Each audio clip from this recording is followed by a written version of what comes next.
Finally मित्रांनो आपण आता ट्रेक आपला कंप्लीट करून शिळम गावामध्ये पोहोचलेलो आहे आणि इथं आपण आता नाश्ता करण्यासाठी थांबलो होतो। तर आपण इथे वडापाव खायला थांबलेलो।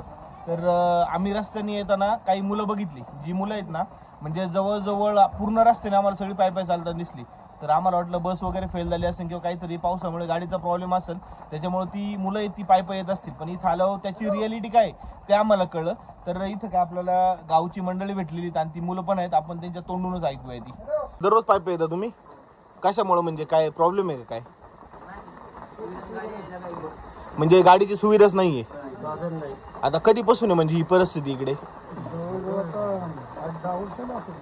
8-10 वर्ष झाले।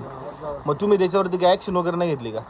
ऍक्शन काय घ्यायची आता? ऍक्शन घ्यायची तिकडे गेलो, तिकडे सांगितलं की पुढे गेलो, एसटी डेपोला की तुमची एसटी लेट सोडा।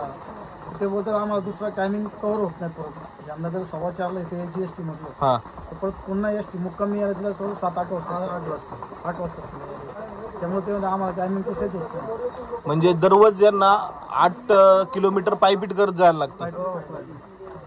अवघड आहे। एसटी जी आहे ती आहे याची सकाळची एसटी तिला होतं मॅच टायमिंग, जे एसटीला टायमिंग मॅच होत नाही ना। अवघड परिस्थिती एकदम। किती दुर्दैव म्हणावं मित्रांनो आहे, कारण तुम्ही बघू शकता आपला भारत देश कुठं चाललेला आहे। जो भारत देश आपला 7-8 नंबरला होता तो आज जगामध्ये 3रा नंबरला आलेला आहे।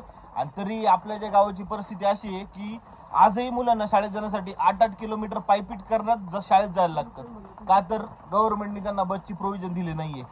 होप सो या व्हिडिओमधून त्यांना काहीतरी हेल्प भेटेल अशी आपण अपेक्षा करूया। बघूया काय होते।